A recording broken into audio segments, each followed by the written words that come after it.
Imagineu-vos que voleu que una persona sàpiga el màxim de vosaltres donant-li com a pista una única paraula. Quina utilitzaríeu? És el fet de ser home o dona el que més informació aporta per a definir-vos?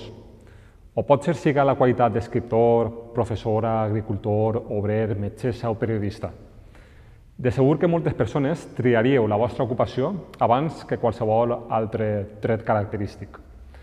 De fet, el treball era un dels elements identitaris més potents, però amb la globalització, la precarització de l'ocupació i la inestabilitat, aquesta identitat ha anat perdent temps. De tota manera, no seria el mateix contestar a aquesta pregunta en l'estranger, on potser optaríem per la nostra identitat nacional, soc valencià o espanyol o qualsevol altra variant, o si estem en terres valencianes, on potser ens decantaríem per la nostra comarca, barri o poble. I ara, quantes identitats diríeu que pot tindre una única persona? Doncs si ens fixem en el que deia el psicòleg social Henry Taffe, podem afirmar que tantes com grups socials n'hi formen part. Este científic britànic va teoritzar sobre les identitats socials fent-nos reflexionar sobre com ens presentaríem a nosaltres mateixos davant de persones desconegudes, és a dir, com diríem a una altra persona qui som. Hem de tindre en compte que formar part d'un grup provoca en l'ésser humà tota una sèrie de conseqüències en funció del grau d'implicació i d'identificació grupal amb els valors o els objectius del col·lectiu. Les persones tendim a emocionar-nos, a alegrar-nos, a enfadar-nos, a divertir-nos o a entristir-nos segons el que ocorrega en algun dels grups dels quals formem part. Un exemple molt clar el trobem a l'àmbit de l'esport, on podem celebrar i abraçar-nos a gent desconeguda pel triomf del nostre equip, o podem sentir-nos molt fotuts l'endemà d'una derrota. Però això també ocorre en molts altres àmbits de la vida social, com pot ser dintre d'una família, d'un partit polític, d'una organització empresarial, en el grup de treball de l'oficina, en l'equip de redacció d'un periòdic, en una associació o en un moviment social. I, per descomptat, també ho veiem en les identitats nacionals. Els èxits o els fracassos de la nació són celebrats o lamentats per les persones que s'identifiquen amb aquest país, i ho faran amb major o menor ímpetu segons el seu grau de nacionalisme. Les identitats nacionals poden ser compatibles i, de fet, sentir-se valencià i espanyol al mateix temps és la forma en la qual la majoria de valencians i valencianes, el 53,5%, se senten segons els últims estudis del CIS. Un també es pot sentir més valencià que espanyol o més espanyol que valencià. Així tot, també hi ha sentiments de pertinència incompatibles, com ara el 7,9% dels valencians que només se sentien espanyols o el 2,5% que només se consideraven valencians. Parlem, per tant, d'una cruïlla identitària en la qual no pot faltar tampoc la política. Contràriament al que moltes persones podrien pensar, les emocions juguen un paper fonamental en el camp polític i electoral. La teoria de l'elecció racional, emprada tant en l'àmbit de l'economia com de la ciència política, considera que l'individu tendeix a maximitzar el seu benefici i a reduir els costos i els riscos. Per aquesta mateixa regla de 3, davant d'una situació determinada on calga decidir entre diverses opcions possibles, ens aturaríem, reflexionaríem i avaluaríem els nostres guanys o pèrdues segons l'opció triada, per a finalment emprendre una acció i no una altra. Per exemple, podríem votar a un partit polític segons les seues propostes econòmiques. Seguint la lògica de l'elecció racional, una treballadora assalariada, en vista a unes eleccions generals, revisaria les votacions dels partits polítics al Congrés dels Diputats i els seus programes electorals per a avaluar, en definitiva, quina normativa laboral podria beneficiar-li més o menys. Per exemple, han votat aquests partits a favor del salari mínim interprofessional o en contra? Estan d'acord en que a un treballador se'l pugui acomiadar quan està de baixa o no estan a favor? Plantegen un acomiadament més car o més barat? Però la cosa, evidentment, com haureu suposat, no funciona exactament així. Les persones ens deixem guiar moltes vegades per les emocions, pel que sentim, o fins i tot per un simple pressentiment.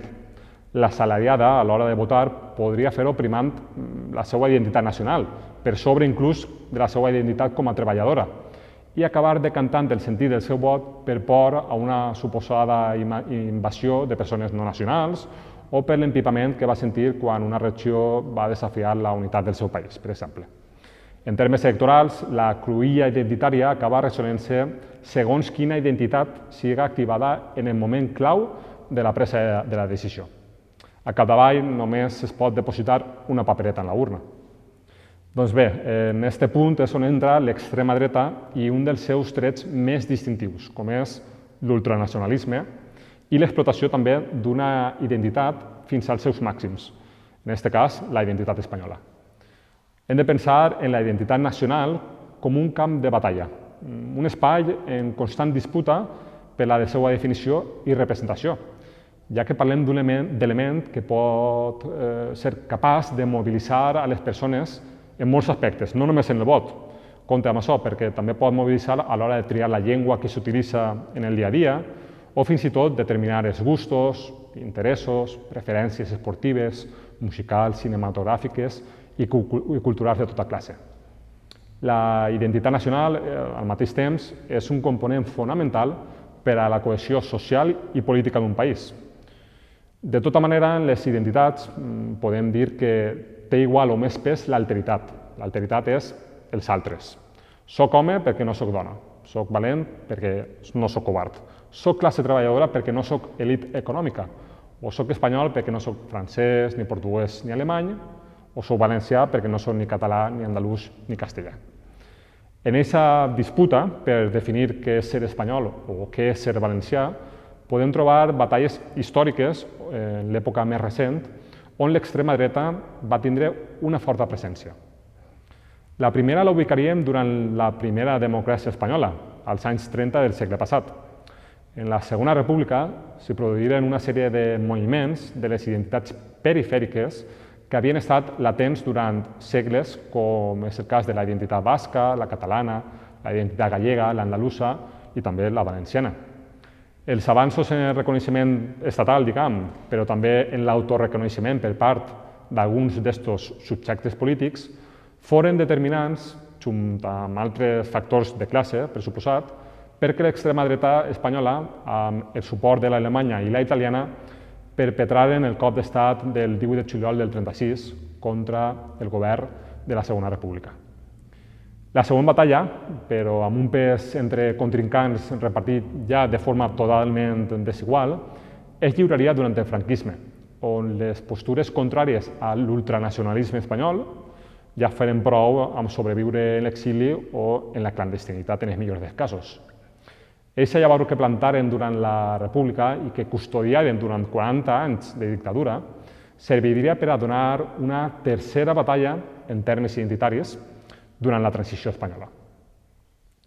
A la mort del dictador i el procés de transició cap a una monarquia parlamentària, les forces democràtiques valencianes ressuscitaren la identitat del poble valencià i buscaren dotar-la de símbols que trencaren amb aquest passat franquista.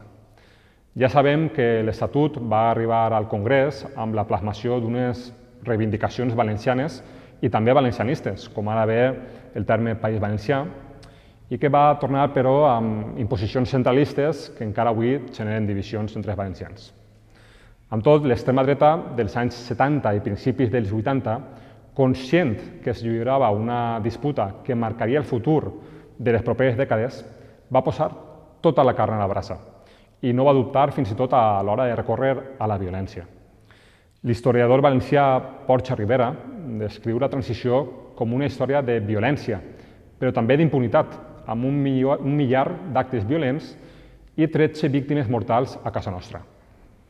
En la memòria col·lectiva dels valencians i valencianes sempre quedaran els atemptats terroristes contra la casa de Joan Fuster i Manuel Sanchis Guarner.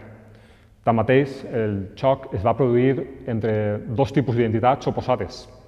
La valencianista, que bevia de les tesis fusterianes de Joan Fuster, i la blavera, que defensava tesis molt més folclòriques que no pas emancipadores.